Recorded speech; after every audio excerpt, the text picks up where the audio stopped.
Just go over what the movements are, because people get confused with all the movements. That's normal. So getting the palm across, sorry, the thumb across the palm, this would be flexion, and the return would be extension.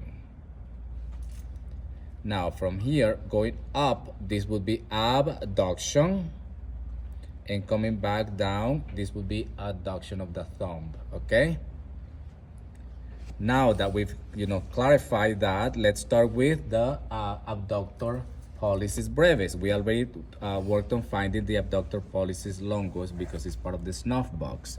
So this one is a tiny muscle here, also in the thenar eminence. So I'm gonna ask you to bring your thumb up like this, and there we go. Relax, and you don't need to push a lot, just a little bit. Push up, and this is where this muscle will become a little tight. So that would be your abductor pollicis brevis, because it's bringing it into abduction. So right here, right? Okay, next muscle is going to be the flexor pollicis brevis, and that is just going to go across the palm here. So this one, I'm gonna palpate more like here. So there we go, and relax, and pushing into flexion, and you can see how the thenar eminence becomes really active here. So this would be your flexor pollicis brevis. Okay, and relax, and push in, and relax. If you see, I'm not applying resistance over here, I'm applying resistance at the base of the thumb, because it moves the thumb at the base, right? So push in. So that would be your flexor pollicis brevis. The next one is gonna be the opponent's pollicis, and for this one, what you see is the whole thenar eminence will activate essentially. So bring the two fingertips together. So this is where this muscle would be located, and if you can apply resistance here, also try to keep it together. Don't let me pull them apart. So that of course will activate that muscle a little bit more. But here is where you're gonna feel that muscle is active.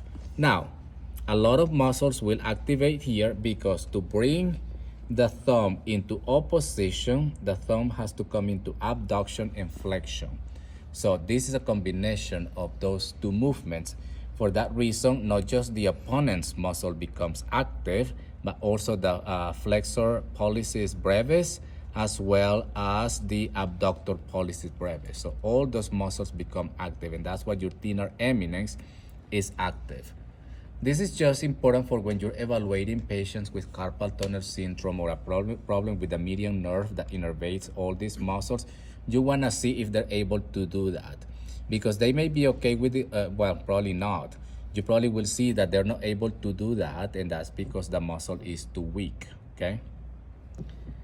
Then the last one that we're gonna palpate is the adductor pollicis, and that is a nerve, a muscle that is innervated by the ulnar nerve. So I just get it. That muscle essentially lives here in the web space.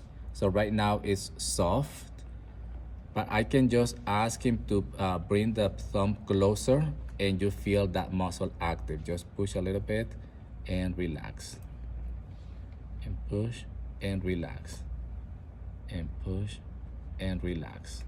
Can you do it for that one? Can you do this? And relax. Can you do this for that one? Not necessarily, because what you're doing here is flexion of the MCP joint.